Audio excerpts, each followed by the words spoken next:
Okay, सो अगर हम portion की बात करें, मतलब वेव में प्रीवियस लेक्चर में हमने क्या डिस्कस किया हुआ था, एक बार उसको थोड़ा सा समराइज कर लेते हैं चीज़ों को।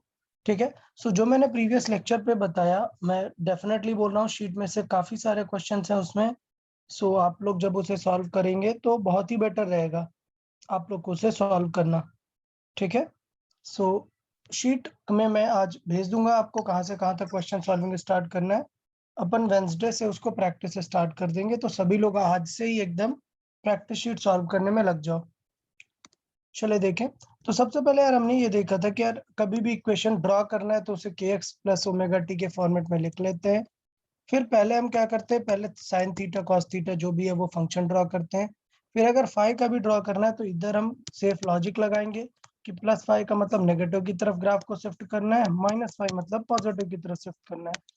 या फिर चेक कर सकते हैं कि t0 पर ओरिजिन पर उसकी वैल्यू कैसी है, पॉजिटिव है या नेगेटिव है, और ग्राफ को इस तरीके से शिफ्ट करो कुछ अगर पॉजिटिव है तो वहां पॉजिटिव आ जाए, नेगेटिव है तो वहां पर नेगेटिव आ जाए। ये थोड़ा सा डिस्कशन किया था। फिर हमने वेलोसिटी ऑफ पार्टिकल की बात की, मीडियम में स्लोप की बातें की, पार्टिकल की डायरेक्शन की बातें की। यार इस पे भी काफी सारे क्वेश्चन आपको देखने को मिलेंगे, पार्टिकल के स्लोप डायरेक्शन की, कौन से क्वाड्रेंट पे कैसे डायरेक्शन देखते हैं। सो मुझे लगता है ये सारी चीजें सबको क्लियर हो गई थी।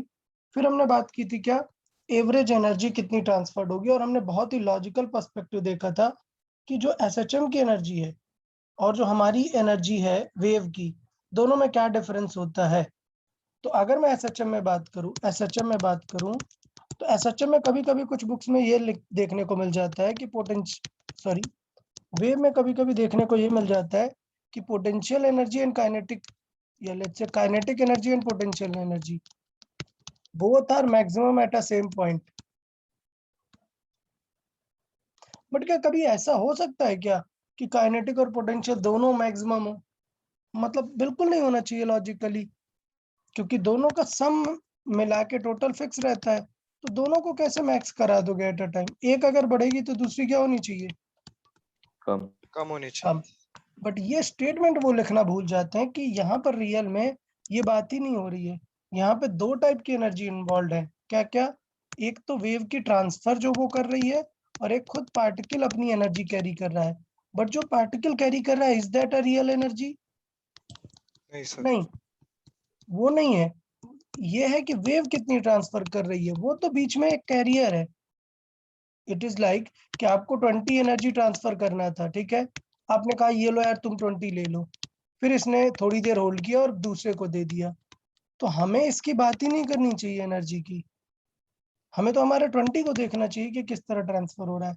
हाँ, अगर आप इसे भी कंसिडर में ले लोगे तो हमें पता है कि मीन पोजीशन पर ड्यू टू इलास्टिक नेचर कौन सी एनर्जी ज्यादा होती है, यहाँ पर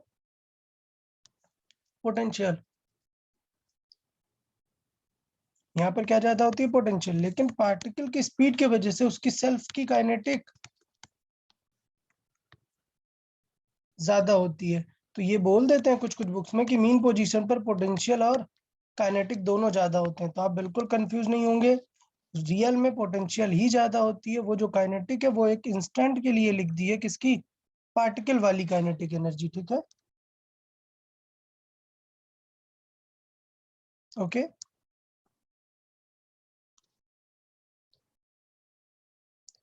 यार एनर्जी को लेके क्लैरिटी है कि नहीं सबको?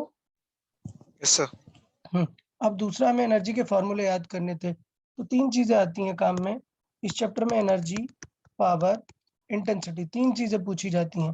तीनों का मैंने लॉजिक बताया कि नहीं, सबको समझ आया तीनों के फॉर्मूले लर्न करने का लॉजिक? हाँ सर। ठीक है, अच्छा, तो अपन तीनों देख लेते हैं तीनों के फॉर्मूले। हमने बात की एनर्जी कैसे लिखेंगे, ठीक है, मास को म्यू इनटू लैम्डा लिखा। फिर हमने देखा पावर कैसे लिखेंगे, फिर हमने देखा इंटेंसिटी कैसे लिखेंगे।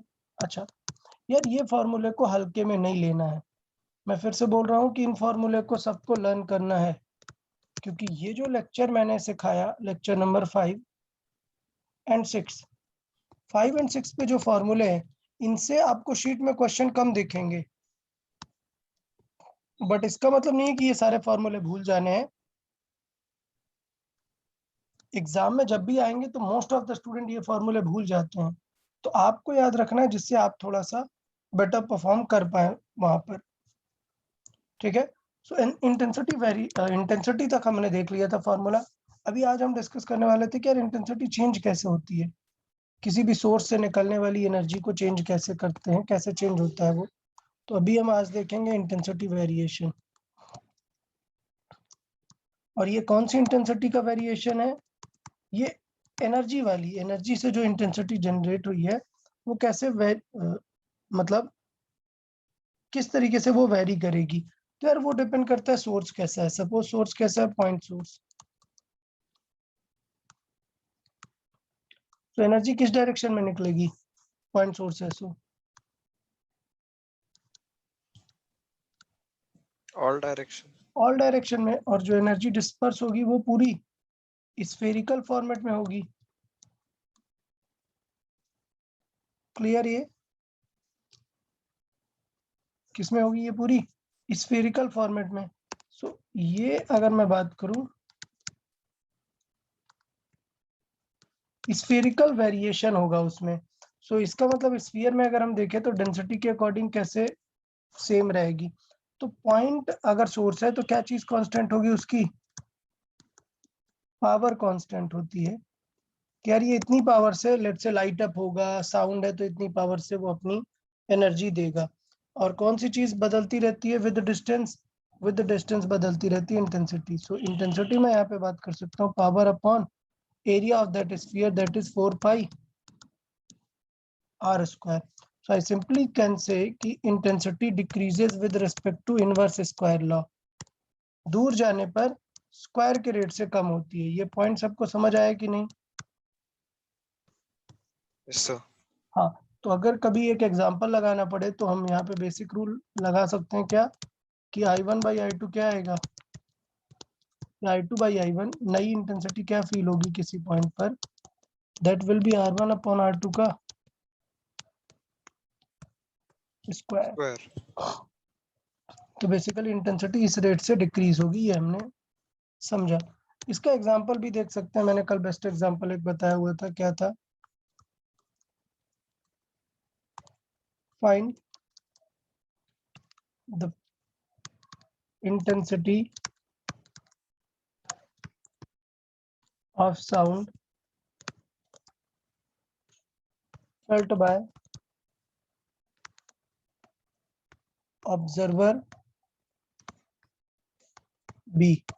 ऑब्जर्वर बी ने क्या इंटेंसिटी देखी? तो लेट्स हमने यहाँ पर बात की साउंड सोर्स, ये पी सोर्स है, और यहाँ से एक एक्स डिस्टेंस पर क्या है, पर्सन ए है। ठीक है, ये सोर्स है। और यहाँ पर और एक्स डिस्टेंस पर क्या है, एक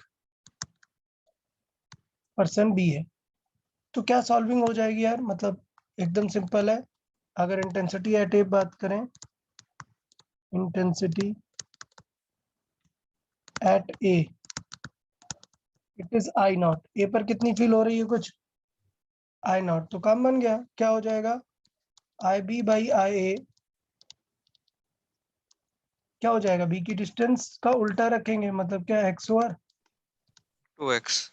2x स्क्वायर क्या आएगा? 1/4। 4। सो देन आई बी कितना हो जाएगा? I B will be I A by 4। 4। So basically intensity उसे 1/4 फील होगी, आई नॉट बाई 4 फील होगी। तो ये एक सिंपल सा एक बहुत ही सिंपल सा एग्जांपल है किस चीज को लेके, कि इंटेंसिटी कैसे चेंज होती है विद रिस्पेक्ट टू डिस्टेंस। पता है, क्लियर है कि नहीं? Intensity variation with respect to distance. हाँ सर। ओके, अब थोड़ा सा चेंजेस कर दें। अगर हम पॉइंट सोर्स की जगह हम क्या ले ले, लाइन सोर्स। ठीक है, नंबर 2, पॉइंट सोर्स की जगह हम क्या ले ले, लाइन सोर्स। लाइन सोर्स क्या होता है? लाइन सोर्स जैसे वो CFL टाइप नहीं होता, ट्यूब बल्ब, सिलेंड्रिकल। सोर्स कैसा है? सिलेंड्रिकल है। सो लाइन सोर्स मतलब कैसा है वो सोर्स? सिलेंड्रिकल है। तो फिर आइडिया उसमें भी यही लगाएंगे क्या, कि ये फिक्स है, ये सोर्स है। अब ये जो जनरेट करेगा, ये जो वेव्स जनरेट करेगा, ये सिलेंड्रिकल शेप पे वेव्स जनरेट करेगा। अच्छा, अब कुछ लोग सोच रहे होंगे सर ऊपर भी तो जनरेट करेगा, तो मैं मान रहा हूँ जो इसका सोर्स का फेस है वो फ्रंट है, ऊपर की तरफ भी जा सकती हैं, ऐसा कुछ नहीं, बट मैं मान रहा हूँ कि ऊपर की तरफ कुछ नहीं, मतलब it is like sound speaker है, तो स्पीकर्स तो यहाँ पे होंगे ना। अब बोल दो कि सर यहाँ पर भी है, तो ठीक है, वो बेसिक्स नहीं है। बेसिक वाला क्या है, जिसमें एक एंड पर ही अरेंज है सारा। ओके, अगर ये अरेंज है तो ये कैसे वेव सेंड करेगा, ये ऐसे फ्रंटल वेव सेंड करेगा। ओके यार, ये क्लियर हुआ कि नहीं? अगर लाइन सोर्स है तो किस फॉर्मेट में आगे जाएंगी वेव्स? Yes sir. हाँ, सिलेंड्रिकल फॉर्मेट में। तो अगर मैंने यहाँ पर ये देखा कि यार ये r डिस्टेंस पर है, सो अभी भी क्या चीज कांस्टेंट रहने वाली है, उसकी पावर। पावर कांस्टेंट है, बट मैं इंटेंसिटी देखूंगा तो होगा पावर डिवाइडेड बाय एरिया। और अगर आप ध्यान दो तो ये एक सिलेंडर बनेगा ना, और उसका एरिया क्या होगा, 2πr l। एच। हाँ, h टाइप, और ये h तो कांस्टेंट होगा ना। ठीक है, तो इससे क्या पता चला कि अगर सिलेंड्रिकल सोर्स है तो गलती नहीं करना है, क्या ध्यान में आएगा? सिर्फ आर से इनवर्स सिर्फ प्रोपोर्शनल। r से इनवर्स प्रोपोर्शनल होगा। बाकी आप समझदार है, आप समझ गए चीजों को कि r के प्रोपोर्शनल होगा तो किस तरीके से क्वेश्चन फ्रेम होगा, आप वो मैनेज कर लेंगे। Okay yes sir. ओके, ठीक है, तो इस तरीके से कर सकते हैं। इस पे भी सेम सिमिलर क्वेश्चंस बन सकता है, वही वाला रेशियो वाला, उतना कि इतना है तो फिर क्या फर्क पड़ेगा। हाँ, clear? Yes sir.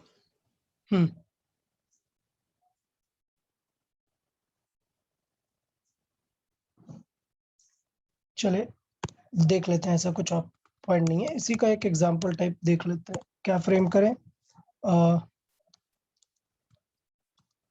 a person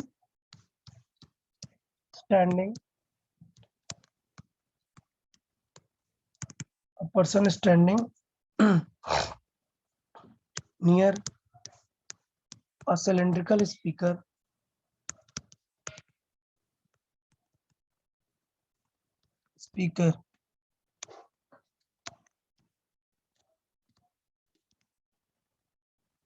a person is standing near a cylindrical speaker. If he moves away the same distance,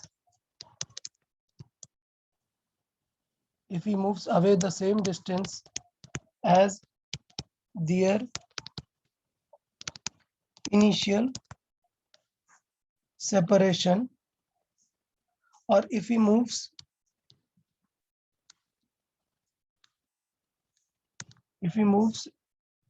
away twice the distance as their initial separation, then find the percentage reduction in sound.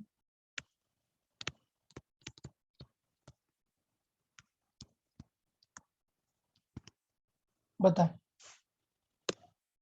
तो चले यार, guide करें, help करें, देखें कैसे approach करेंगे। तो सबसे पहले काम की बात क्या समझ में आई क्वेश्चन में, कि सोर्स कैसा है? सिलेंड्रिकल। सिलेंड्रिकल मतलब क्या है? लाइन सोर्स है, तो इंटेंसिटी किसके प्रोपोर्शनल है? 1 upon r। 1 upon r। 1 upon r।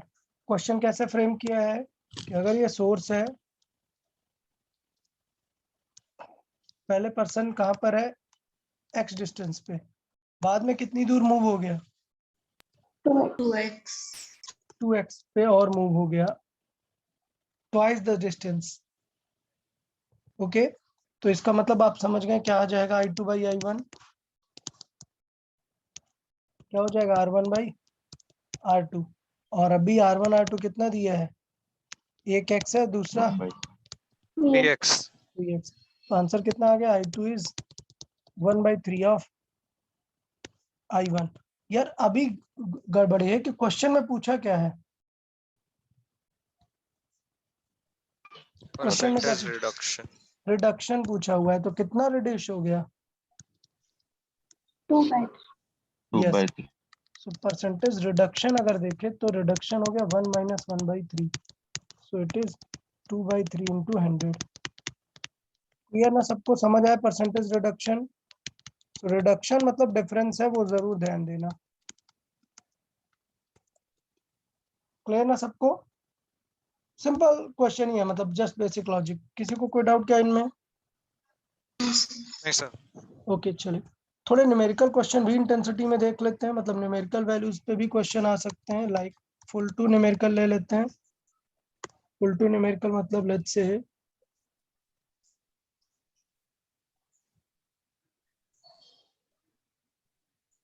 सारी वैल्यूज लेट से आपको दी है, ठीक है, लेट से आपको सारी वैल्यूज दी हैं। मान लेते हैं okay, find the power requirement of source to generate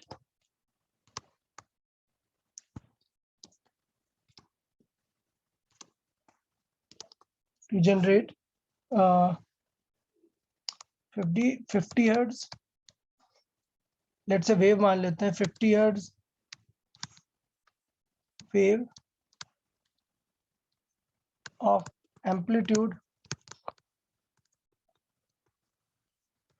let's say 5 mm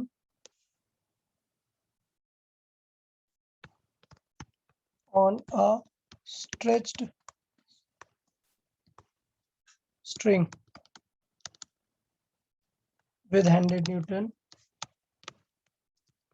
okay, तो ये क्वेश्चन है यहाँ पर। अच्छा हाँ, स्ट्रिंग का हमें ये भी ले लेते हैं, लीनियर डेंसिटी। स्ट्रिंग की लीनियर डेंसिटी मान लेते हैं, वो है 10 ग्राम पर मीटर। चलिए तो अभी सॉल्व करें, क्या सिनेरियो होगा। तो यार ये सिंपल फॉर्मूला बेस्ड है, आपको कुछ भी आइडिया लगाने की जरूरत नहीं है। आपसे क्या पूछा है? पावर, और पूरा डेटा दिया हुआ है, तो आपको पावर का फॉर्मूला सोचना है। तो बताया कैसे लर्न करेंगे पावर का formula? P is equal to क्या बताया? Energy upon Time. Time. Time period, ठीक है। और एनर्जी कैसे लिखते हैं? Half into m omega square a square. और m कैसे लिखते हैं? Mu lambda. Into lambda. Mu into lambda. तो ये हो गया म्यू इंटू लैम्डा, और लैम्डा बाई टी को क्या लिख सकते हैं? Velocity. Velocity. So half mu v omega square a square. बन गया ना एकदम सिंपल? क्लियर? और v का formula indirectly string wave use कर रहा है, समझ गए आप फिर? अच्छा, इसी में पूछ लेता है कि सपोज एफिशिएंसी है 10%, तब आंसर क्या आएगा? इसका मतलब ये है कि एक्चुअल पावर इंटू 10% ही ये वैल्यू है। समझ आए ना? ये लिखने की जरूरत है क्या? सपोज ये सॉल्व करके आया 50 वैट, और हम बोल रहे हैं एफिशिएंसी 20% है। इसका मतलब ये है कि जो सोर्स चाहिए उसका 20% ही हमें कितना जनरेट करना है? 50 वैट। समझा या नहीं, बताएं? हाँ सर। पक्का ना? ऐसा भी पॉइंट अप्रोच कर लेंगे आप लोग, ठीक है। तो चले यार इसे जस्ट सॉल्व कर देते हैं। हाफ इंटू म्यू कितना है? म्यू इंटू वी, वी का फॉर्मूला लिख सकते हैं ना? वी क्या होता है? Root T by mu. Clear ना? याद आ रहा है वी का formula? String wave.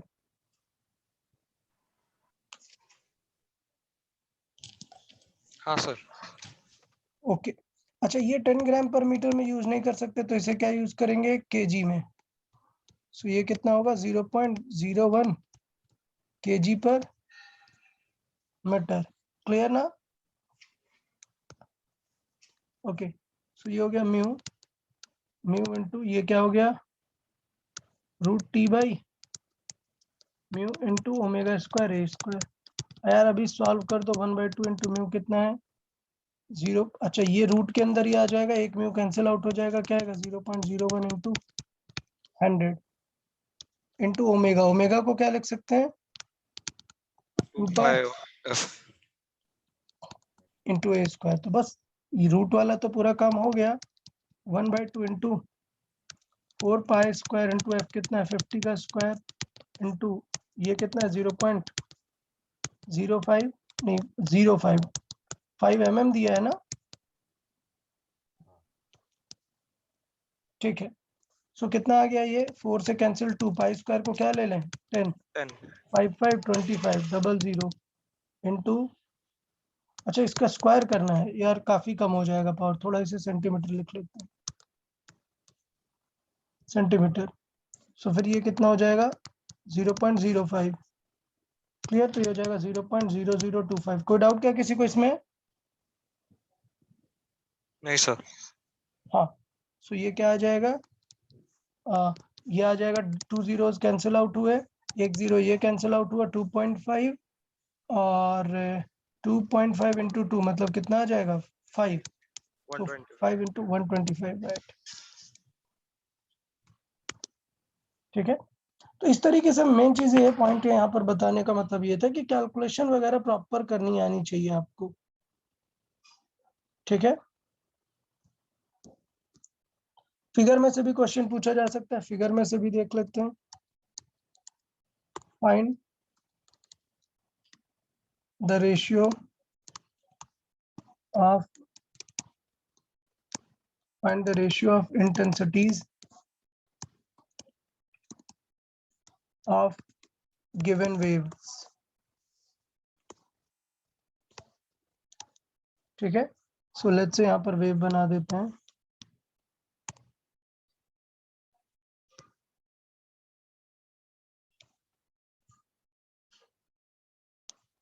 Okay likewise ये वेव है, मान लेते हैं ये वेव नंबर क्या है 1, ये वेव नंबर 1।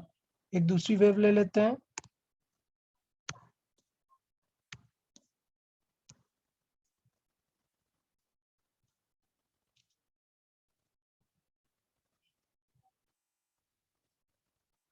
ठीक है।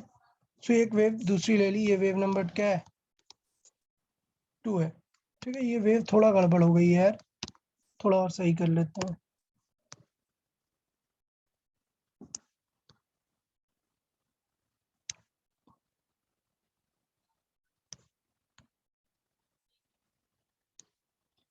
ठीक है। सो अगर हम बात करें कि दोनों वेव 1 और वेव 2, अब इनका कुछ क्या दे दिया आपको एम्पलीट्यूड दे दिया,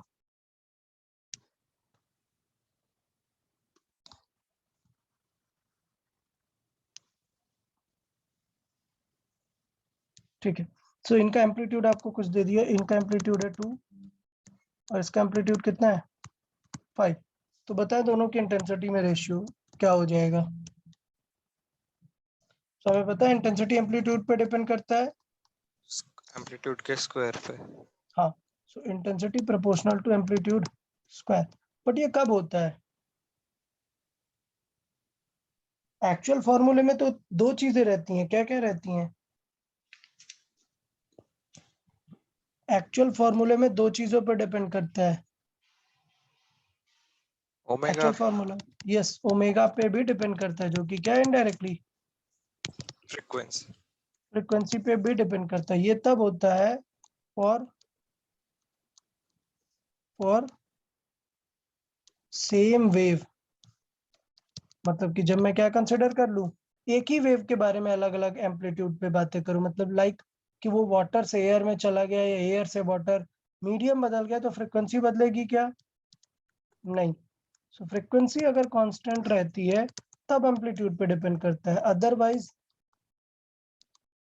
अदरवाइज दोनों चीजें इंपॉर्टेंट होती है, I proportional to omega square A square.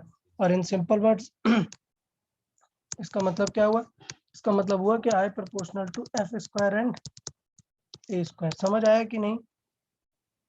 तो मिस नहीं कर देना है, एक ही चीज नहीं ध्यान देना। अब बताओ दोनों वेव की फ्रिक्वेंसीज में फर्क है या नहीं? Yes sir. बताओ किसकी फ्रिक्वेंसी ज्यादा कम है? 1 की फ्रीक्वेंसी ज्यादा है, मतलब 2 एम्पलीट्यूड वाले की। ओके, मतलब वेव 1 या वेव 2 बताओ बस। वेव Wave 1 या one। वेव 1 की फ्रिक्वेंसी ज्यादा है, क्यों? क्योंकि वो एक गिवन सेगमेंट में ज्यादा बार ऑसिलेट हो रहा है। तो ये देखो, ये ज्यादा बार ऑसिलेट हो रहा है, ये 2 बार फुल कंप्लीट ऑसिलेशन कर ले रहा है, और जबकि जो ब्लू वाला है 2 है, वो सिर्फ एक बार कर रहा है ना? सो मैं यहाँ से बात कर सकता हूँ कि जो टाइम पीरियड है, टाइम पीरियड अगर हम बात करें तो T1, जो T1 है वो T0 है अगर, तो जो T2 है वो तो देर में कंप्लीट कर रहा है ना, 2T0 है। सो इसका मतलब देन क्या फर्क पड़ गया? इसका मतलब ये है कि F2 अगर या F1 F0 है, तो F2 कितना है? हाँ, F0/2। एक सेकेंड, सॉरी मैं उल्टा बोल गया। 2 का टाइम पीरियड ज्यादा नहीं है, 2 का टाइम पीरियड अगर हम बात करें, 2 का टाइम पीरियड ज्यादा है तो फ्रिक्वेंसी उसकी क्या हो जाएगी? कम। तो ये लॉजिकली भी बोल सकते थे या फिर टाइम पीरियड से कंपेयर करके भी बोल सकते हैं, ऐसा कुछ प्रॉब्लम नहीं है। क्लियर ना? तो क्या आ जाएगा यहाँ पर? अगर मैं रेशियो देखूं I1/I2 क्या आ जाएगा? F1/F2 और A1/A2 का स्क्वायर। F1/F2 की बात करें तो क्या आंसर आ जाएगा? 2। और पूरा लिख लेते हैं, F1 को बोला F0 और F2 को बोला F2/2, इसका स्क्वायर। और एम्पलीट्यूड क्या रहेगा A1 का? 2, 2। इसका 5। क्लियर? सो यहाँ से भी 2 ऊपर जाएगा, क्या आ जाएगा? 16/25। समझा यार सबको?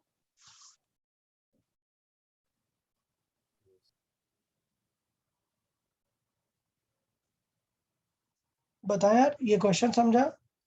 Yes sir. Yes sir. Yes इस क्वेश्चन में काम की बात क्या थी कि यार इंटेंसिटी दोनों बातों पर डिपेंड करती है। ये जो यूजुअली ये 90% क्वेश्चन में यही मिलेगा। क्यों? क्योंकि एक सिंगल वेव के बारे में बात हो रही होगी।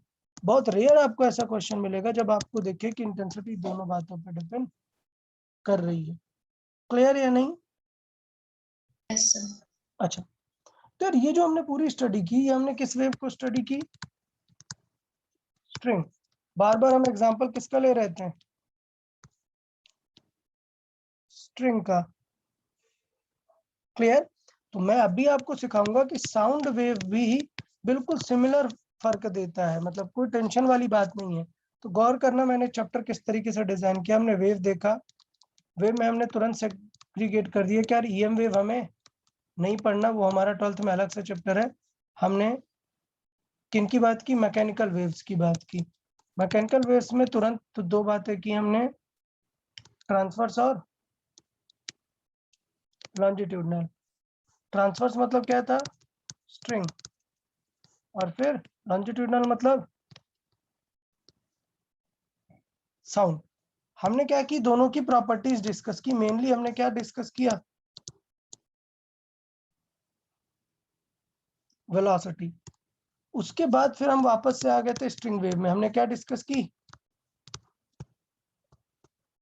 इक्वेशन। तो अब इसका मतलब हमें क्या डिस्कस करना चाहिए? यार साउंड वेव की इक्वेशन कैसे लिखते हैं? क्योंकि अभी जितनी भी इक्वेशन लिखी हमने क्या लिखी?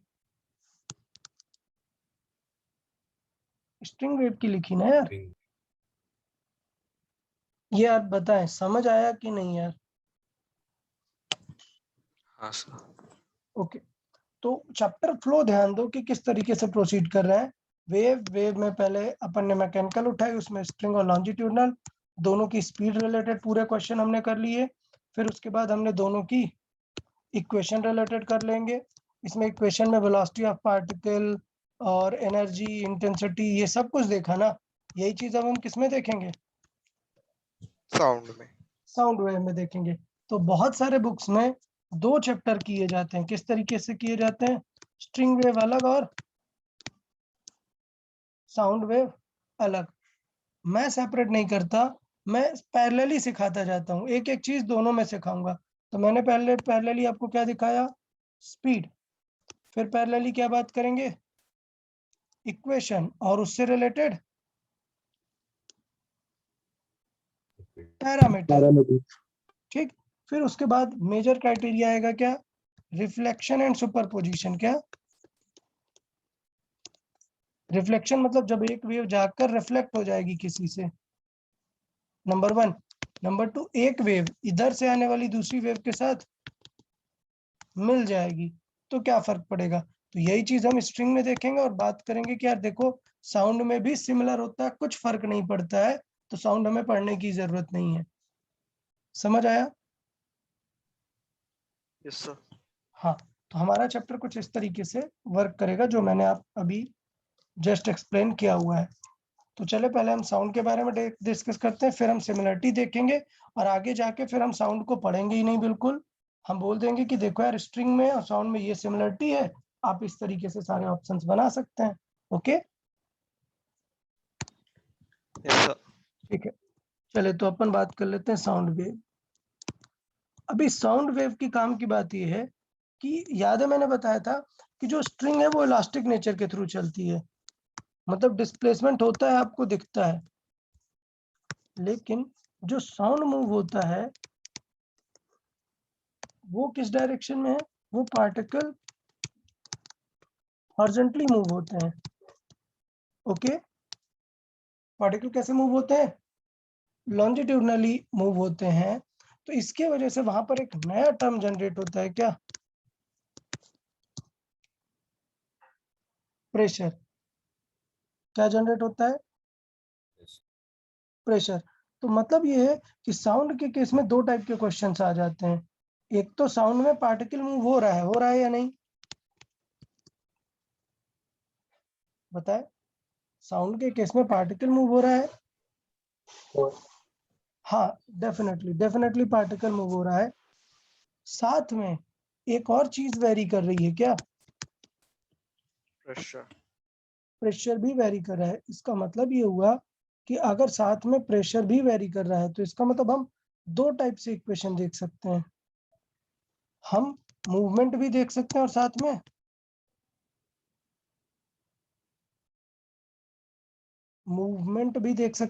में क्या देख सकते हैं, प्रेशर।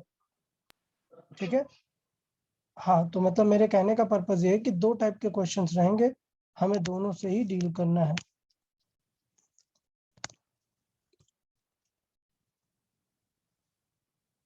ओके, चले तो साउंड वेव की बात करें तो साउंड वेव का जो मूवमेंट है उसमें दो टाइप की इक्वेशन आएंगी, एक आएगा डिस्प्लेसमेंट और एक इसमें।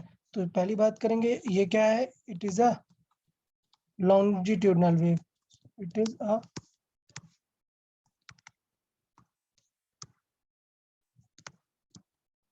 अच्छा लॉन्जिट्यूडनल वेव है। तो इसका मतलब अगर मैं बात करूं कि वेव इस डायरेक्शन में प्रोपोगेट हो रही है, ये क्या है, वेव की डायरेक्शन है, तो जो मीडियम के पार्टिकल हैं वो किधर मूव करेंगे,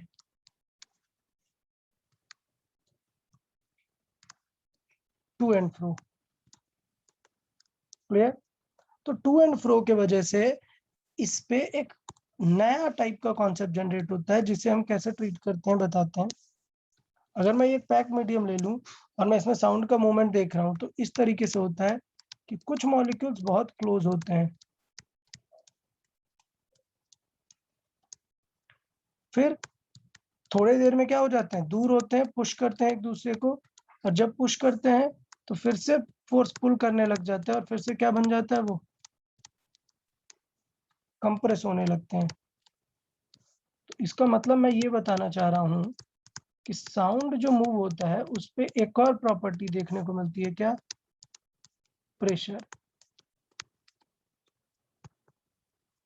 समझ आया कि नहीं यार ये मूवमेंट ऑफ साउंड?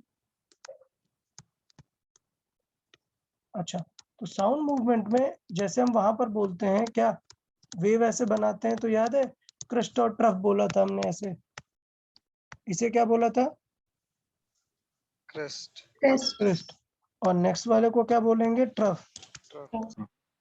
हाँ, तो वैसे ही क्रिस्ट और ट्रफ पे यहाँ पर दो टर्म यूज किए जाते हैं, क्या, यहाँ पर बोलते हैं कंप्रेशन रेयर और फ्रैक्शन। यहाँ पे क्या बोलते हैं, रेयर फ्रैक्शन। अब समझे, कंप्रेशन मतलब क्या चीज ज्यादा हो गई होगी, प्रेशर। प्रेशर प्रेशर हाई है। यार अगर प्रेशर हाई है तो क्या पार्टिकल ज्यादा मूव कर पा रहा होगा क्या, नहीं। डिस्प्लेसमेंट क्या होगा, लीस्ट। रेयर फ्रैक्शन में बात करें अगर तो प्रेशर क्या होगा, लीस्ट होगा, और डिस्प्लेसमेंट क्या होगा, मैक्सिमम हाई होगा। तो ये दो चीजें हमें यहाँ पे नोट करनी है और इन्हीं का ही हमें वेव वर्जन हमें ट्रीट करना है, ठीक है। तो जब ये देखा गया कि यार अगर एक प्रॉपर साउंड मूव हो रहा है, एक हार्मोनिक नेचर में साउंड मूव हो रहा है, तो ये देखा गया कि क्यों ना हम इक्वेशंस को अगर ऑब्जर्व करें तो हमें ये फील होता है कि ये डायरेक्शन पे वेव जा रही है और पार्टिकल कुछ ऐसा कर रहा है, जो यहाँ वाला पार्टिकल है वो इधर जा रहा है और इधर जा रहा है। तो ये एक एक्स लोकेशन का पार्टिकल है जो कि कहाँ तक जा रहा है, यहाँ तक जा रहा है। ये इसका क्या हो गया, समझ आया कि नहीं। अच्छा, इस तरीके से कोई सी भी पार्टिकल, कहीं वाला पार्टिकल भी पिक कर लो, ये वाला पार्टिकल पिक करें तो ये वाला पार्टिकल भी अपना एम्पलीट्यूड पर ऑसिलेट करेगा। ये बन जाता है उनका क्या, एम्पलीट्यूड। कोई डाउट क्या किसी को इसमें, बताए कोई डाउट क्या इसमें। हाँ, तो ये x1 लोकेशन का पार्टिकल है और ये x2 लोकेशन का पार्टिकल। तो जब मैं इसकी इक्वेशन लिखना चाहूंगा तो ये तो गारंटीज है कि ये एक ट्रैवलिंग वेव है, तो इसे फंक्शन क्या होना चाहिए, x एंड t का। तो प्रॉब्लम ये है, आप डिस्प्लेसमेंट किसे लिखोगे, ये जो y है, पार्टिकल तो y डायरेक्शन में जा ही नहीं रहा, तो डिस्प्लेसमेंट तो यहाँ x लिखना चाहिए, बट ये x में ही जा रहा है, तो फिर कंफ्यूजन क्रिएट होने लगेगा ना। ये पॉइंट समझ आया कि नहीं, ये y में जा रहा है क्या, नहीं, तो ये जा रहा है x में। लेकिन अगर आपने इसका डिस्प्लेसमेंट x को फिर से x का फंक्शन लिखा तो पूरा कंफ्यूजन हो जाएगा। तो इसलिए हम यहाँ पे एक नया लेटर डिफाइन करते हैं जो कि हॉरिजॉन्टल डिस्प्लेसमेंट को रिप्रेजेंट करेगा। समझ आया कि नहीं। सो y यूजुअली क्या रिप्रेजेंट कर रहा था, डिस्प्लेसमेंट, और x क्या रिप्रेजेंट कर रहा था, उनकी हॉरिजॉन्टल पोजीशन। क्या, यहाँ पर हम एक नया लेटर डिफाइन करेंगे s। कुछ बुक्स में क्या यूज कर लेता है, a इज इक्वल टू, फिर वो प्रॉब्लम आती है कि हमारी आदत है y is equal to a sine omega t लिखने की ना। तो अगर हमने इसे a मान लिया तो फिर ये गड़बड़ हो जाएगा। तो वैसा कोई टेंशन नहीं, a भी एज्यूम कर लेते हैं। मैं क्या लेटर यूज करूंगा, s। s किस चीज को रिप्रेजेंट कर रहा है, हॉरिजॉन्टल डिस्प्लेसमेंट को। क्लियर ना, डिस्प्लेसमेंट को। तो इसका मतलब एम्पलीट्यूड को क्या a लिखेंगे क्या, नहीं। फिर जब हमने ये चूज ही नहीं किया तो हम यहाँ पर एक नया लेटर चूज करेंगे, s नॉट। ये क्या बन जाएगा,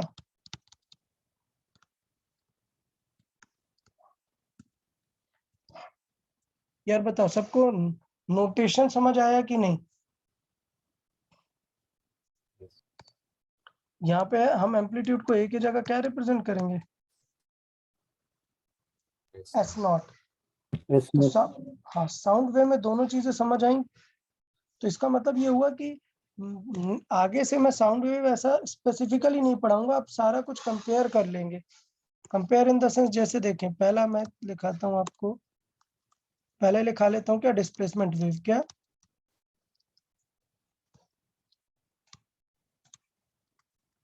अगर आपको डिस्प्लेसमेंट वेव लिखनी है तो यार डिस्प्लेसमेंट वेव हमें ऑलरेडी पता है ना, a साइन ओमेगा t होती थी y इज इक्वल टू,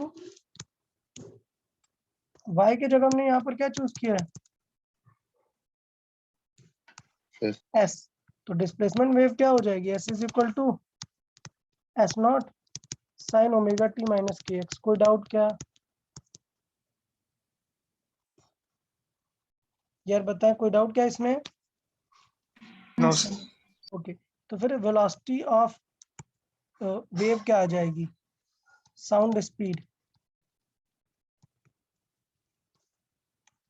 और बात करें साउंड स्पीड मतलब वेव स्पीड, वो बदलेगी क्या कुछ?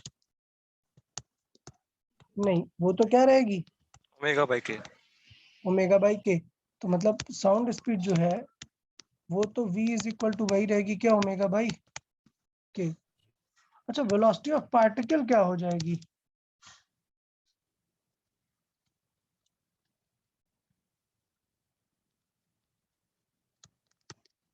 Velocity of particle, so velocity of particle vp, वो इसको क्या करने से आएगी? डिफरेंशिएट करने से आएगी। तो वेलोसिटी ऑफ पार्टिकल आएगी, सबको क्लियर हो गया। S not into omega Omega cos. Cos omega T minus k x. ठीक है, कोई डाउट क्या इसमें? अच्छा, वहां पे एक रिलेशन आया था वेलोसिटी ऑफ पार्टिकल और स्पीड में, क्या था वो? Minus v into slope. Very good. So यहाँ पर भी ये होल्ड करेगा ही करेगा। Velocity of particle is v into negative of ds by dx। कोई डाउट क्या इसमें? नहीं सर। इसके बाद फिर मैक्स वेलोसिटी क्या होगी? मैक्स वेलोसिटी v मैक्स क्या होगी? v मैक्स बताएं। S naught into omega. S not into omega कैसे रहेगी? प्लस माइनस हो सकती है, कुछ भी हो सकती है, ठीक है। सेम चीज, मैक्स एक्सेलरेशन क्या हो जाएगा? S naught omega square. Yes, A max. So मतलब मैं क्या बताना चाह रहा हूँ, एसएचएम वेव और साउंड वेव सब एक ही बात है, सिर्फ थोड़ा सा रिप्रेजेंटेशन का फर्क पड़ेगा। क्लियर? यार बताओ, क्लियर है या नहीं? Yes, sir. बस बाकी सारे काम बन गए, कुछ भी करने की जरूरत नहीं, सब लर्न है। एनर्जी क्या होती थी? Half mu into lambda omega square square. यहाँ क्या बदलने वाला है इनमें से?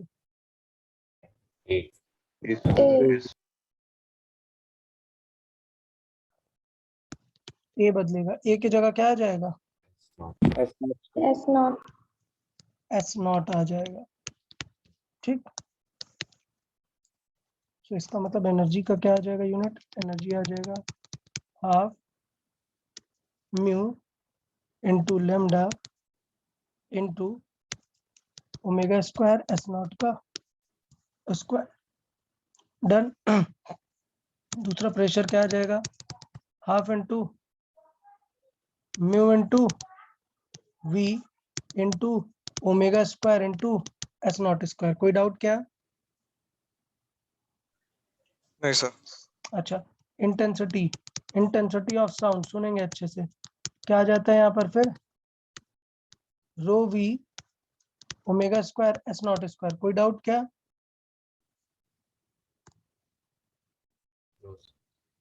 क्लियर ना सबको? यस। अच्छा, अब यार एक थोड़ी सी काम की बात आ गई। यार ये जो ये होता है आपका साउंड, इसमें साउंड में स्पीड का फॉर्मूले में डेंसिटी वगैरह होता है क्या?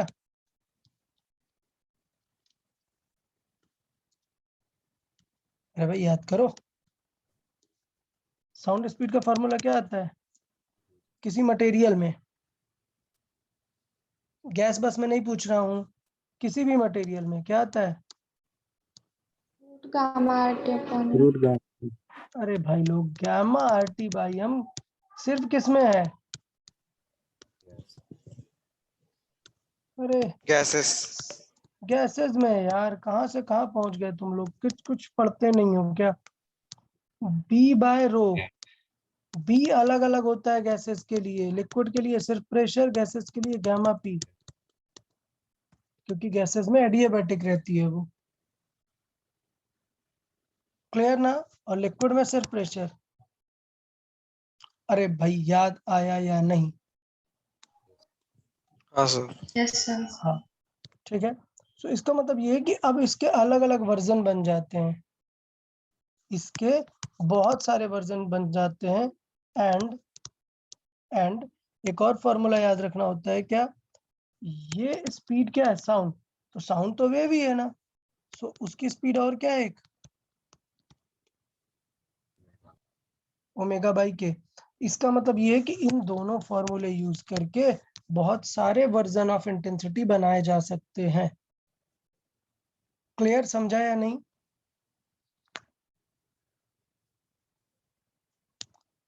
तो वो, हाँ, वो हमें क्वेश्चन पे देखना पड़ेगा कि क्या क्या वर्जन्स बन सकते हैं। तो देखें क्या क्या वर्जन बन सकते हैं, मतलब बहुत सारे हैं, बट मैं सिर्फ एक सिंपल ट्राई करता हूँ, मैं रो को हटाने का ट्राई करता हूँ। तो ये क्या आ जाएगा? B by v square. समझा या नहीं?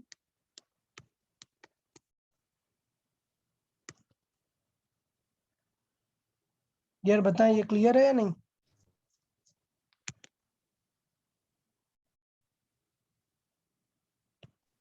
हाँ सर। ओके, सो ये मैंने के टर्म्स में आंसर लाने का ट्राई किया है। के टर्म्स में अगर बात करें तो के टर्म्स में क्या हो जाएगा? हाफ वी स्क्वायर क्या होगा? कैंसिल आउट हो जाएगा, बी के वी इंटू एस नॉट का स्क्वायर। ये मैंने किसके टर्म्स में लाने का ट्राई किया है? के टर्म्स में। हाँ, के स्क्वायर, सॉरी।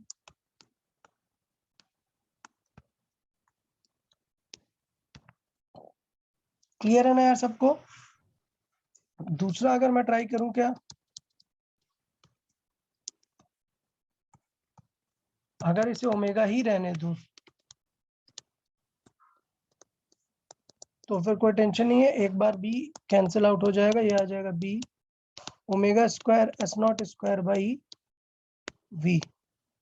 तो इसका मतलब बहुत सारे वैरायटीज बन सकते हैं। सोचो किसी एग्जांपल पे रो नहीं हटाया तो भी काम बन जाएगा। मतलब सिर्फ क्या है, ये दो फॉर्मूले माइंड में रखने हैं कि कैसे रिप्लेस करने हैं। समझा या नहीं? Yes sir. ओके, तो ये था किसके बारे में? डिस्प्लेसमेंट के टर्म्स में सारे फॉर्मूलेज। किसी को कोई डाउट क्या सारे फॉर्मूलाज डिस्प्लेसमेंट के टर्म्स में?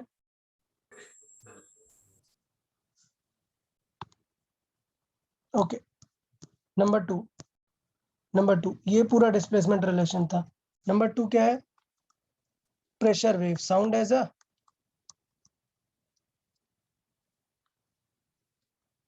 Pressure wave. तो sound as a pressure wave, मैं सिर्फ बता रहा हूं कि जो इसकी इक्वेशन है वो नीट में नहीं आती। नीट में इसकी इक्वेशन नहीं है, सिर्फ लॉजिकल मतलब है। लॉजिक्स क्या क्या है वो मैं आगे बता रहा हूँ। इक्वेशन आपको ऐसा लर्न करने की जरूरत नहीं, नीट में कभी नहीं आई है, ठीक है? लेकिन क्या प्रेशर वेव नीट के सिलेबस में नहीं है? है, प्रेशर है, बट क्या सिर्फ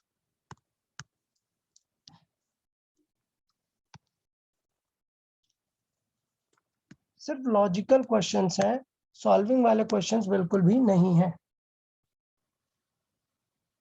ओके, तो प्रेशर मतलब हमें पहले समझना पड़ेगा कि प्रेशर क्यों लगना पड़ रहा है। तो हमने बात की कि ये कोई मटेरियल है, ये क्या है? एक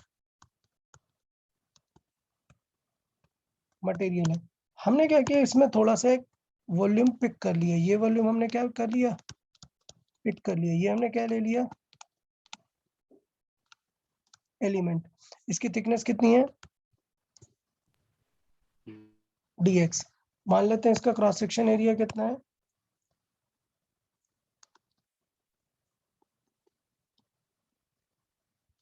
एरिया कितना है मान लेते हैं? ए। ये जिस भी मीडियम पे जा रहा है वहां पर ये सिनेरियो है, इनिशियल है। अब होगा क्या, जब ये मॉलिक्यूल को हम कंप्रेस करने का ट्राई करेंगे, हम क्या करेंगे? पीछे से कंप्रेस करेंगे तो ये मॉलिक्यूल बहुत ही पास आ जाएंगे। और जैसे ही ये मॉलिक्यूल पास आएंगे ये सारे क्या लगाने लगेंगे? रिपल्सन। और जब रिपल्सन लगाने लगेंगे तो दूर हो जाएंगे। मतलब अगर मैं थोड़े टाइम पे बात करूं तो ये जो सेगमेंट यहाँ पर था, ये जो सेगमेंट यहाँ था, अभी क्या हो जाएगा? थोड़ा एक्सपेंड हो जाएगा, आगे तक जाएगा। सो मान लेते हैं कि ये थोड़ा डिस्प्लेस होगा, तो मतलब मान लेते हैं कि मॉलिक्यूल एस नॉट तक डिस्प्लेस हो रहे हैं। डिस्प्लेसमेंट की इक्वेशन क्या है? एस। तो हम मान लेते हैं कि कुछ स्मॉल डिस्टेंस डिस्प्लेस हो जाएंगे। ये थॉट समझ आया कि नहीं?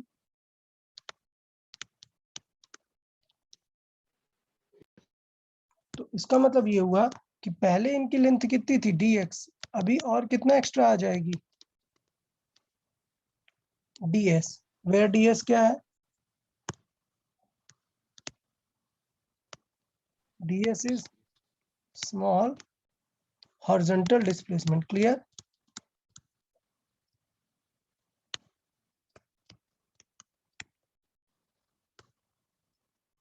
ओके समझे? तो मैं एक्चुअली इक्वेशन यहाँ पे फॉर्म करने का ट्राई कर रहा हूँ कि यार अगर हम बात करें तो मटेरियल में कौन कितना एक्सपेंड होगा प्रेशर लगाने पर, ये मटेरियल कितना एक्सपेंड होगा या नहीं होगा, ये कौन डिसाइड करता है? कौन डिसाइड करता है? Bulk modulus. तो यहाँ पे प्रेशर वेव डिफाइन करने के लिए हमें क्या यूज करना पड़ता है? Bulk modulus. बल्क मॉडुलस क्या बताता है कि negative change of pressure is change upon rate of change of volume. Bulk modulus के फॉर्मूले में किसी को कोई दिक्कत? ठीक। तो इसका मतलब ये कि अगर हमें मटेरियल का बल्क मॉडुलस पता है तो हमें क्या चेक करना है? हमें उसका प्रेशर चेक करना है कि प्रेशर वेरिएशन किस तरीके से हो रहा है। तो मैंने पहले भी बताया this dp means change in pressure. इसका मतलब अगर मैं कहीं पे p लिख दूं, इसका मतलब यही है ना कि p किस तरह से वेरी कर रहा है। क्लियर? सो मैंने पहले भी बताया था कि इस इक्वेशन में हम चाहे dp लिखें या फिर p, कुछ भी फर्क नहीं पड़ता, दोनों का ही मीनिंग ये है कि प्रेशर कितना एक्स्ट्रा लग गया है। याद है भाई? याद है? ये मैंने बताया है कि यहाँ पर चाहे डेल्टा p लिखो या सिर्फ p लिखो, दोनों सेम बात है। यहाँ पर p मतलब एक्स्ट्रा प्रेशर ही है। तो p कितना आ जाएगा? Minus beta into dv by v, मतलब कितना वॉल्यूम चेंज हुआ। तो हमें पता है कितना वॉल्यूम चेंज हुआ, एरिया इंटू कितना वॉल्यूम एक्स्ट्रा आ गया, new volume dx plus ds। तो चेंज कितना हुआ? ds का चेंज हुआ। सो a into ds is the change while the initial one was a into dx. So basically p is minus beta of slope. So याद है वहां पर velocity of particle आती है क्या?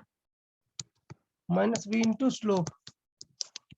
वैसे ही यहाँ पर प्रेशर आता है b इंटू स्लोप। कोई डाउट क्या इसमें? किसी स्लोप से पहले क्या लिख लेते हैं? ds बाई dx लिख लेते हैं। ये इसका अदर फॉर्मेट में लिख देते हैं कि हाँ ठीक है, प्रेशर जो होता है उसे स्लोप जैसे लिख सकते हैं, p is equal to minus beta into slope. तो चलो स्लोप निकाल लेते हैं। अगर s की इक्वेशन क्या है? अगर हम बात करें इफ s की इक्वेशन क्या है? s naught sine omega T minus kx। Clear है? तो इसका मतलब बताओ प्रेशर की क्या आ जाएगी? प्रेशर की क्या आएगी? माइनस बीटा इंटू क्या लिखना है? ds by dx। तो क्या आ जाएगी ds बाई dx यहाँ से?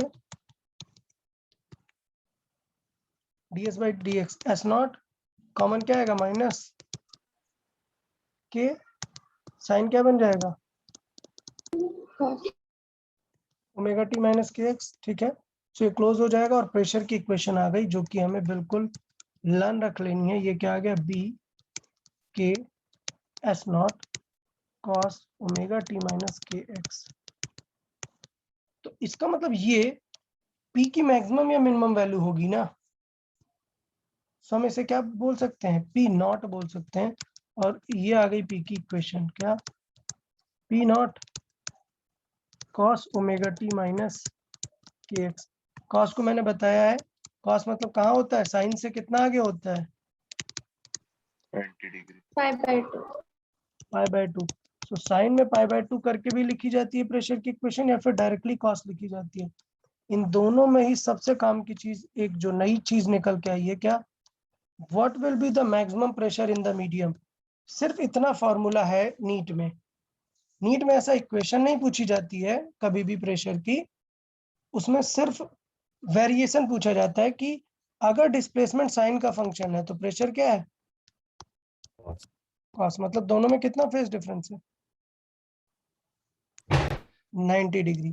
तो सिर्फ ये 2-3 चीजें ही पूछी जाती हैं, वो 2-3 चीजें मैं हाईलाइट करता हूं। क्या? Pressure wave is ahead of displacement wave by a phase of 90 degree. कोई डाउट इसमें है? By a phase of 90 degree. फिर बात करते हैं maximum pressure. Maximum pressure is where displacement is minimum। समझा या नहीं? ये दूसरा पॉइंट समझ आया कि नहीं?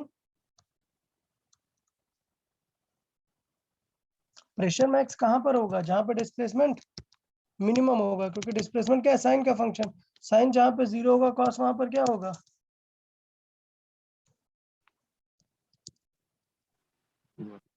1 होगा ना। मतलब हमने क्या सीखा, ये स्टार्टिंग में ही मैंने लिखी ना यार, जहां पर पार्टिकल सबसे ज्यादा कंप्रेस है, जहां पर पार्टिकल सबसे ज्यादा कंप्रेस है वहां पर प्रेशर क्या है? हाई। बट उनका डिस्प्लेसमेंट तो कम होगा ना कंप्रेस का मतलब। समझ आया कि नहीं? प्रेशर और डिस्प्लेसमेंट बिल्कुल एंटी रिलेटेड है, अपोजिट टाइप है। और एक थर्ड, मैक्सिमम प्रेशर का फॉर्मूला भी लर्न करके रखना बहुत इंपॉर्टेंट है। Max pressure in the medium when sound moves. ये लिखने की जरूरत तो नहीं है ना? When sound moves what will be the maximum pressure?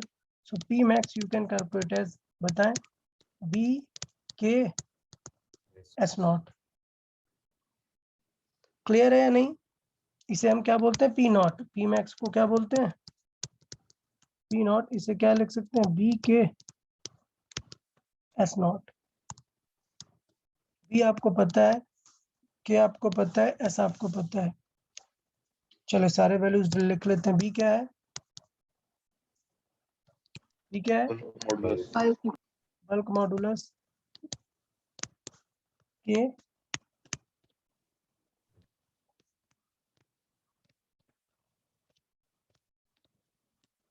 S naught.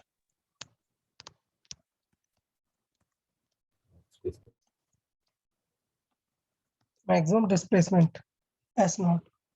इन तीनों से ही रिलेट कर सकते हैं चीजों को। इसका मतलब अगर हम बात करें, अगर हम फिगर बना दें, अगर हम जो हॉरिजॉन्टल में हो रहा है, मतलब इसका मतलब क्या हो रहा होगा? पार्टिकल सारे एसएचएम कहाँ कर रहे हैं? हॉरिजॉन्टल में। उसको हम वर्टिकल में रिप्रेजेंट तो कर ही सकते हैं ना। मतलब क्या है कि पार्टिकल्स इस पॉइंट के अबाउट एसएचएम कर रहे हैं सारे। क्या हो रहे हैं वहां पर? इस पॉइंट के अबाउट क्या हो रहे हैं? सारे पार्टिकल्स के एसएचएम हो रहे हैं।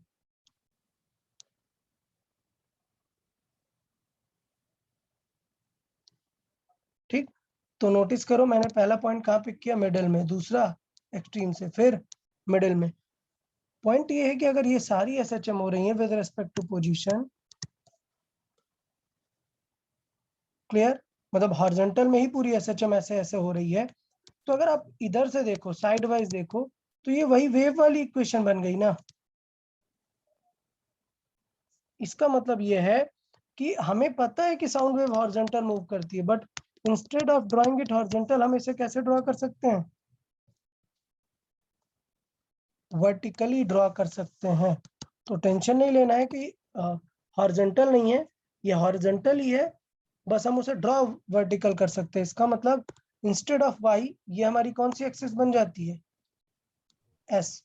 इनडायरेक्टली ये एस को रिप्रेजेंट कर रही है, पार्टिकल के वेरिएशन को, और ये अपना एक्स है ही। ओके, तो डिफरेंट पोजीशन को ये वेरिएट कर रही है। तो अगर मैं बात करूं कि ये डिस्प्लेसमेंट वेव है,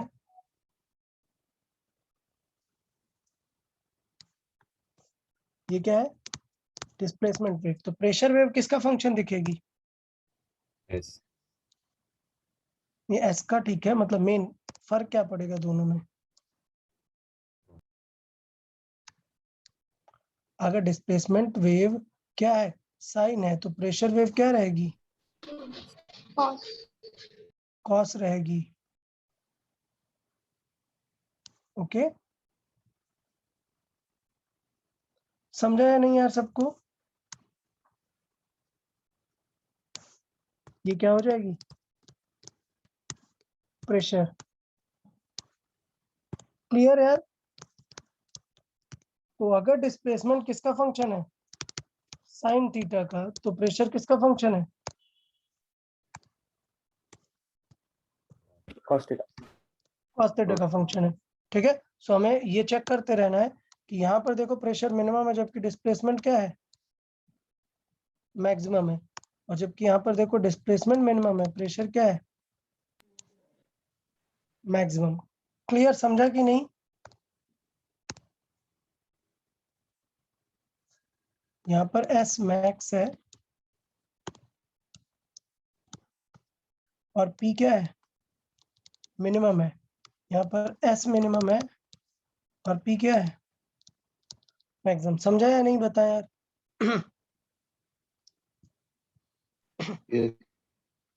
ओके, अगर ऐसी बात आती है तो फिर प्रेशर के टर्म्स में भी इंटेंसिटी पूछी जाती है। क्या, intensity in terms of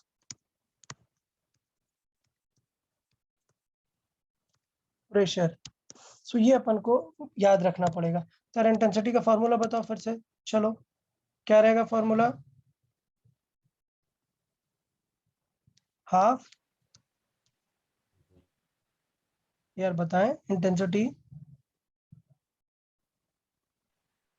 v square s अरे वो नहीं, normally simple, half rho v omega square omega S naught square. ठीक, अब हमें क्या करना है, इस इक्वेशन से हमें प्रेशर लेके आना है। तो अपन साइड में लिख लेते हैं ना कि यार प्रेशर लेके आना है, तो चलो लिख लेते हैं यार कि पी का फॉर्मूला क्या है, बताओ पी का फॉर्मूला क्या है, B k S S not. तो मतलब यार इक्वेशन में देखो एस नॉट का स्क्वायर है, तो डेफिनेटली हमें क्या लेके आना है, पी स्क्वायर। तो मतलब यार बी स्क्वायर चाहिए, के स्क्वायर चाहिए, और एस नॉट तो स्क्वायर है ही, मतलब के स्क्वायर चाहिए। तो के हमें पता है, ओमेगा को क्या लिख सकते हैं, v is equal to omega by k. तो ये देखना है कि टारगेट के अकॉर्डिंग फॉर्मूला सेट करना है, ऐसा ब्लाइंडली नहीं मूव करते रहना है। सो rho into v into omega को क्या लिख सकते हैं, v इज इक्वल टू क्या है, ओमेगा बाई के। तो ओमेगा को क्या लिख सकते हैं, वी के। तो वी के का square into s naught square. अब देखना, अब यार दिक्कत ये है कि हमें बी भी तो लेके आना है। तो हमें पता है बी किसके फॉर्मूले में है, बी किसके फॉर्मूले में है, v is equal to root B by rho. तो हमें क्या चाहिए, v square is equal to कितना हो जाएगा, बी बाई रो। कम बन गया हमारा। अच्छा, तो हमारा थॉट ये है कि वी स्क्वायर को हम यहाँ पर बी बाई के करके लिख सकते हैं, लेकिन अभी भी काफी चीजें मिस हो रही हैं, देखें। So half into rho v into k square को अलग कर लो, और वी स्क्वायर यहाँ पर मिल रहा है। सो ये अपना क्या हो गया, v मिल रहा है, वी स्क्वायर मिल रहा है, और के स्क्वायर और एस नॉट स्क्वायर क्या हो गए, अलग हो गए। तो इसका मतलब अभी टारगेट देखो, अभी हमें क्या चाहिए, बी चाहिए था। रुके एक स्टेप और देख लेते हैं। बी इज इक्वल टू क्या हो जाएगा फिर, v square into rho. So v square into rho को हम बी लिख सकते हैं, बट हमें इक्वेशन में क्या चाहिए, बी स्क्वायर बी स्क्वायर चाहिए। तो बी स्क्वायर मतलब और क्या चाहिए फिर,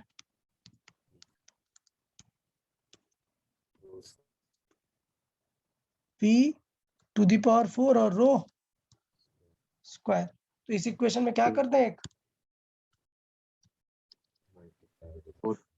क्या बाकी है इसमें, एक रो का मल्टीप्लाई कर दे और एक v का मल्टीप्लाई कर दे, काम बन जाएगा ना। तो मैं इसे लिखूंगा रो v स्क्वायर का स्क्वायर अपॉन डिवाइड में क्या कर दिया, एक रो v। तो इसका मतलब फाइनल आंसर क्या आ गया, i का आ गया p naught square upon 2 rho v। ये बहुत ही फेमस फॉर्मूला है किसका, intensity in terms of pressure का। समझ आया कि कैसे डिराइव हुआ। अब एग्जाम में बैठ के डिराइव नहीं करते रहना है, क्या करके रखना है, प्लान करके रखो। बस हाँ आइडिया माइंड में होना चाहिए कि ठीक है क्या चीजों को डिराइव करना है। बाकी इंटेंसिटी का ये मेजर फॉर्मूला समझ आया कि नहीं।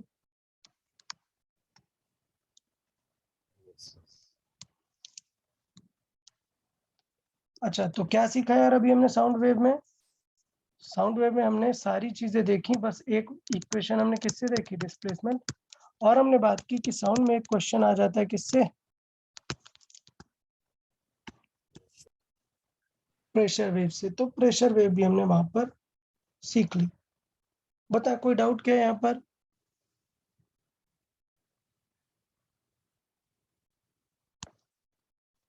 यार यहाँ तक ओके है या नहीं। यस ठीक है। तो अभी क्या है, अभी अगर हम बात करें तो कई सारी प्रॉपर्टीज हैं जो साउंड और वेव दोनों में ही मैच करती हैं। उनको हमें थोड़ा सा स्टडी करना पड़ेगा प्रॉपर्टीज ऑफ साउंड में। तो देखें कुछ प्रॉपर्टीज और देखनी पड़ेगी हमें साउंड की।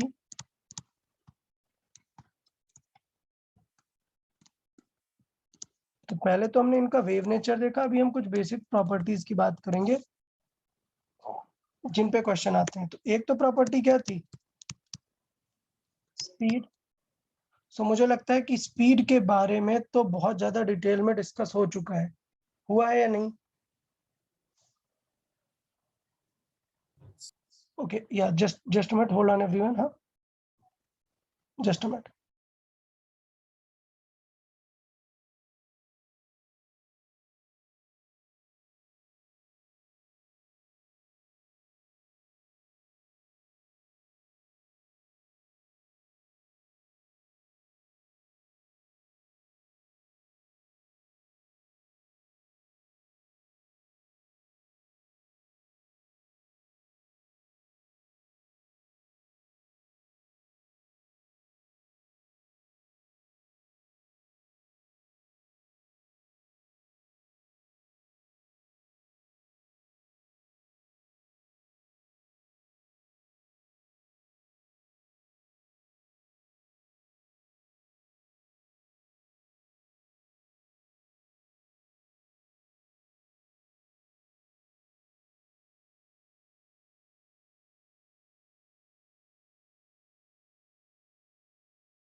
Okay, yeah.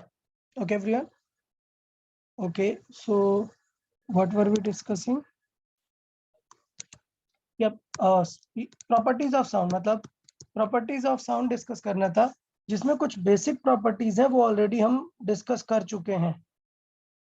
बेसिक प्रॉपर्टीज हम क्या डिस्कस कर चुके हैं, लाइक स्पीड और वेवलेंथ और फ्रीक्वेंसी, ये सारी बेसिक प्रॉपर्टीज हम डिस्कस कर चुके हैं। तो अगर हम इन्हें साउंड में डिस्कस करें कि यार साउंड में ये प्रॉपर्टीज कैसे रहेंगी, तो एक एक करके शॉर्ट में डिस्कस कर लेते हैं। अगर हम बात कर लेते हैं कैसे, वेवलेंथ की, किसकी, वेवलेंथ। तो आपको वेवलेंथ का डेफिनेशन वगैरह ऑलरेडी पता है, सारा कुछ पता है। सिर्फ अगर हम साउंड के प्रेशर वाले सेक्शन में देखें, तो साउंड वेव किस तरीके से हमने डिफाइन किया अभी प्रेशर में, कंप्रेशन और, ठीक है, कंप्रेशन और रेयरफैक्शन में। लाइकवाइज सो जो वेवलेंथ है कंप्रेशन और रेयरफैक्शन में किस तरीके से डिफाइन होगी, तो एक कंप्रेशन और रेयरफैक्शन को मिला के बोलते हैं क्या, वेवलेंथ। सो इस पूरे को क्या बोलते हैं, वेवलेंथ। समझ आया या नहीं,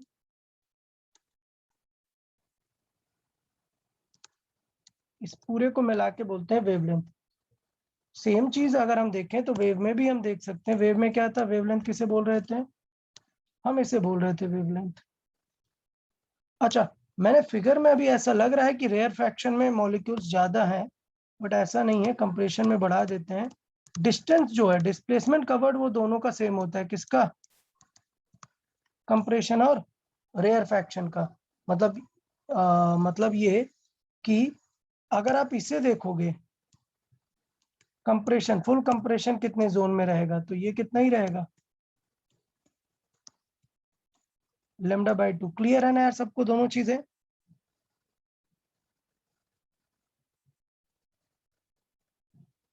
यार बताएं ये क्लियर है या नहीं। यस।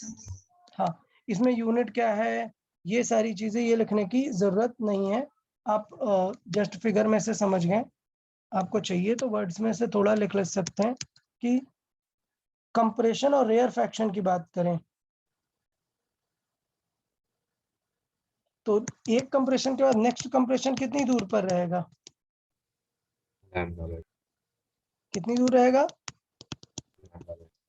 λ/2। ऐसे नहीं देखते हैं, अगर आप कंप्रेशन का स्टार्ट देखोगे तो नेक्स्ट कंप्रेशन का भी स्टार्ट देखोगे, तो what is the answer, lambda. तो आके ये डाउट मत पूछना कि सर ये कंप्रेशन है, ये कंप्रेशन है, सर गैप तो कितना है, λ/2। नहीं, जब ये क्वेश्चन पूछा जाएगा, क्या पूछा जाएगा, let's say average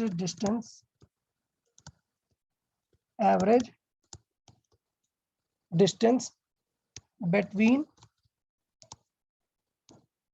between two consecutive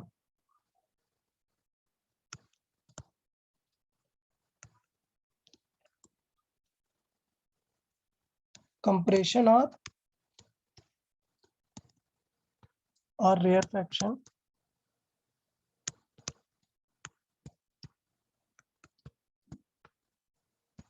is how much, lambda। Clear. तो कंफ्यूज नहीं होना इस चीज को लेके, दोनों के स्टार्टिंग पॉइंट से ही मेजर की जाती है। हाँ, अगर ये पूछे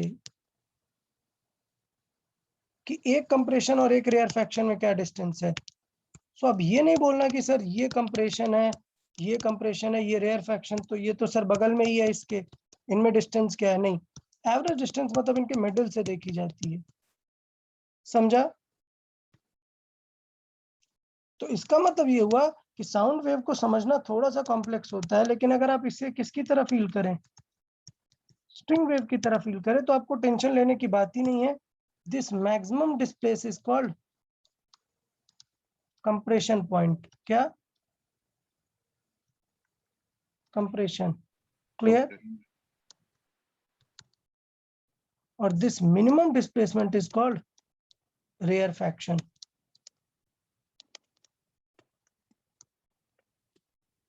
तो यहाँ पे ये थोड़ा सा उल्टा रिलेशन आता है इस चीज को लेके, तो आपको ये थोड़ा सा ध्यान देना है, फील करना है कि टॉप वाले पॉइंट को मैक्सिमम डिस्प्लेसमेंट बोलेंगे और मिनिमम वाले को रेयरफैक्शन बोलेंगे। ठीक है, सो अगर यहाँ पर ये पूछा जाए distance between compressor and rarefaction and rarefaction, तो वो कितनी हो जाएगी? Lambda by 2। तो ये दोनों वर्ड याद रखना है, किससे रिलेटेड? साउंड से रिलेटेड क्या वर्ड हम यहाँ पर यूज करेंगे, किसमें? वेवलेंथ के बारे में। Okay, number to frequency. Number two frequency, अभी ऑलरेडी मैं बता ही चुका हूँ और फ्रीक्वेंसी से रिलेटेड सारा कुछ बता चुका हूँ ना, कि फ्रीक्वेंसी क्या होती है? सोर्स की चीज होती है, वो चेंज नहीं होती है। तो यहाँ पे हम क्या करते हैं, because our air can interpret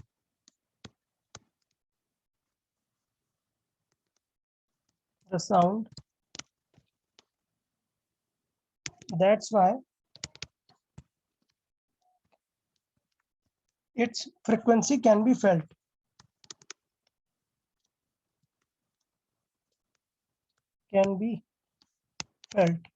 और जो टर्म है उसे हम क्या बोलते हैं? Pitch.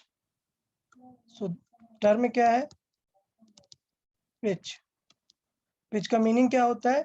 Pitch is a term used to explain the frequency of a sound. So pitch आपने बहुत बार सुना हुआ है, ऑफ कोर्स। ये क्या है? इट इज रिलेटेड टू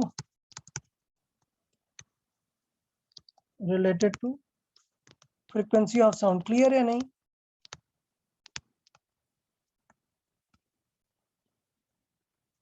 तो नॉलेज पॉइंट है फ्रीक्वेंसी। ठीक है, फ्रीक्वेंसी एकदम सोर्स की बात है, सोर्स पे डिपेंड करेगी, यूनिक चीज है। सो यहाँ पर साउंड में बिकॉज हम उसे फील कर सकते हैं, तो हमने एक टर्म क्या डिफाइन किया हुआ है? पिच। और इसका मतलब क्या है? हायर। पिच का मतलब क्या है? फ्रीक्वेंसी हायर है या लोअर? तो हायर पिच का मतलब ये है हायर फ्रीक्वेंसी। ये जो टर्म है वो डायरेक्टली रिप्रेजेंट करता है। So higher pitch means higher frequency. ठीक है, कोई डाउट क्या इस लाइन में किसी को? सो बेसिकली ये, अगर हमें फील करना है फ्रीक्वेंसी को, जैसे मैंने बताया कि ये टर्म क्या है, हम फील कर सकते हैं। तो अगर हमें फ्रीक्वेंसी को फील करना है, पिच को फील करना है, तो बताएं पिच का मीनिंग क्या है, कैसे फील कर सकते हैं? कि यार इसकी पिच हाई है, मतलब क्या है? फ्रीक्वेंसी तो हाई है। फीलिंग वाला टर्म बताएं यहाँ पर। ये तो जस्ट वर्ड्स है, फीलिंग वाला टर्म साउंड में, मतलब साउंड ज्यादा लाउड हो जाएगा, क्या हो जाएगा? शार्प हो जाएगा, श्रिल आ जाएगा, श्रिल। तो जैसे आप देखें ना, बहुत ही कोई श्रिल साउंड होता है, जैसे म्यूजिक में कई बार जनरली जो वर्ड यूज किया जाता है फीमेल वॉइस, वो काफी श्रिल होती है, शार्प होती है। ठीक है, सो पिच को हम किस चीज से रिकॉग्नाइज करते हैं?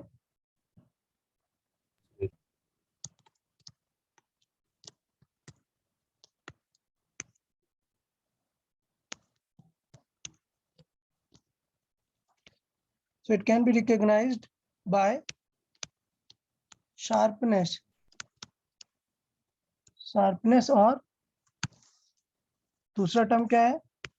शार्पनेस और shrillness of the sound, shrillness of the sound। Clear ना? सो जनरली टर्म क्या यूज किया जाता है? Generally female voice is more sharp. Okay, generally क्या है, फीमेल वॉइस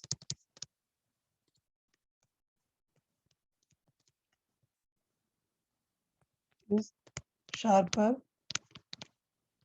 और shrill than male voice. That's mean their pitch is higher. Clear?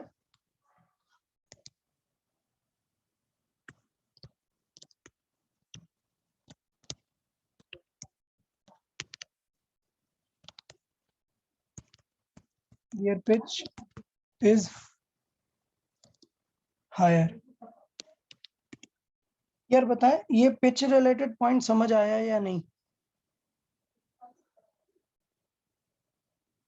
तो अगर ये फ्रीक्वेंसी रिलेटेड है तो क्या पिच एक ऐसी टाइप की क्वालिटी है जो बदल जाएगी क्या, किस मीडियम में साउंड जा रहा है?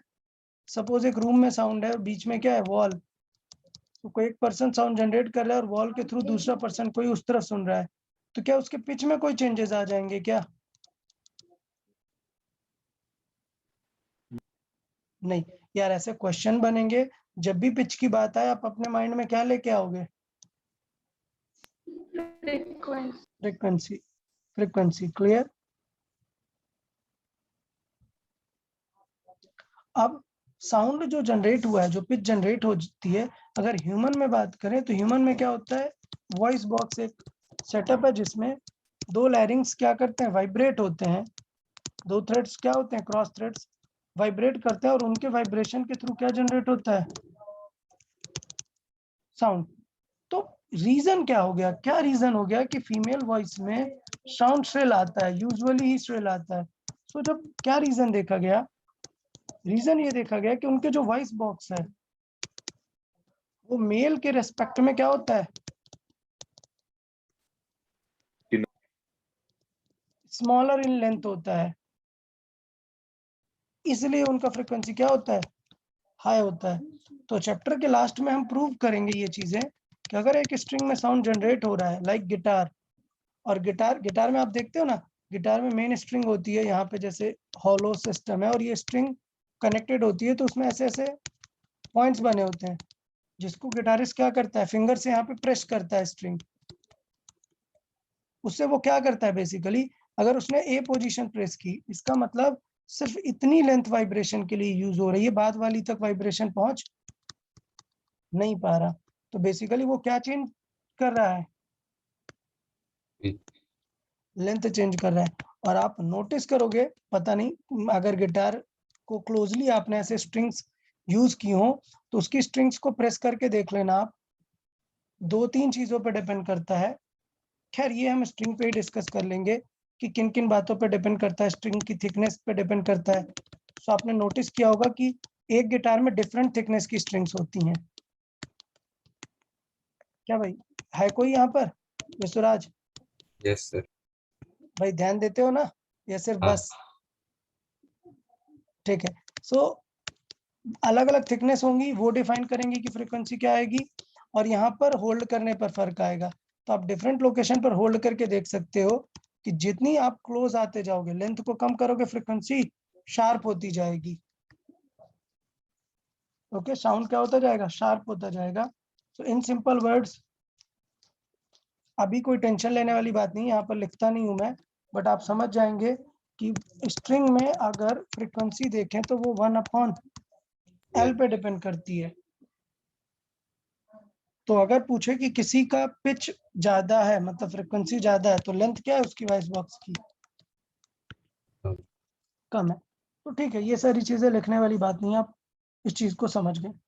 ठीक, फिर फ्रीक्वेंसी की बात आती है, पिच की बात आती है, तो थोड़े से कुछ टर्म यूज किए जाते हैं. क्या? Audible range. So audible range क्या होती है, ऑडिबल रेंज, हाँ, जो ह्यूमन ईयर क्या कर सकता है, सुन सकता है, उसे हम क्या बोलते हैं, ऑडिबल रेंज. ऑडिबल रेंज मतलब क्या है,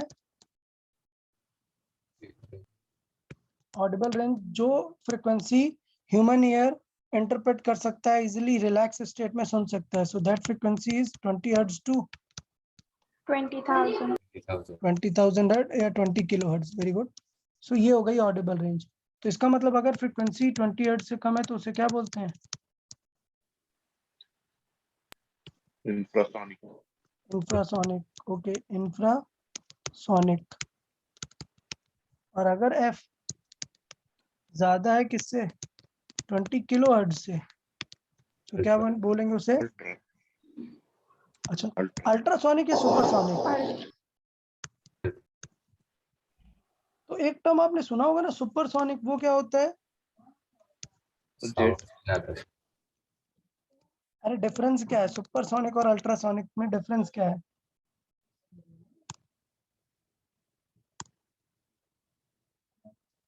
ठीक है, इंफ्रासोनिक और अल्ट्रासोनिक किससे रिलेटेड है? फ्रीक्वेंसी से। वो जो सुपरसोनिक टर्म है वो किससे रिलेटेड है? स्पीड से। तो सुपरसोनिक का मतलब अल्ट्रासोनिक मत समझ लें। सुपरसोनिक मतलब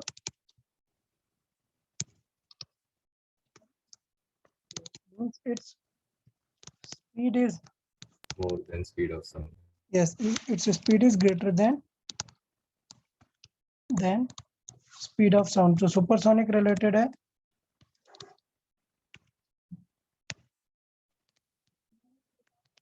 स्पीड से।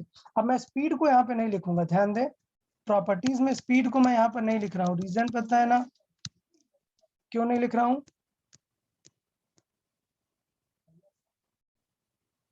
अरे ऑफ कोर्स ऑलरेडी हो चुका है बहुत डिटेल में। Third, speed.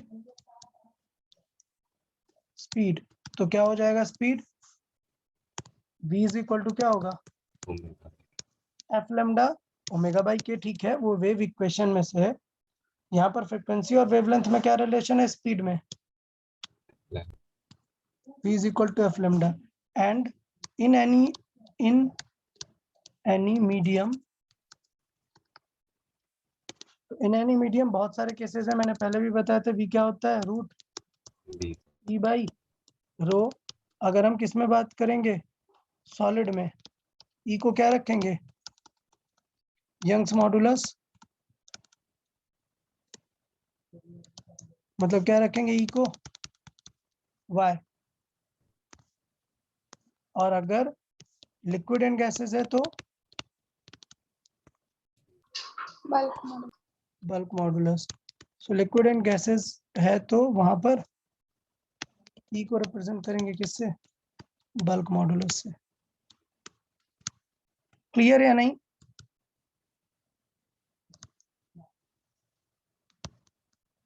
यार क्लियर हुआ ये? अब इन जो डिटेल है बहुत ज्यादा डिटेल्ड है, वो ऑलरेडी डिस्कस कर दिया हुआ है। सो डिटेल ऑफ स्पीड, तो detailed discussion of speed already done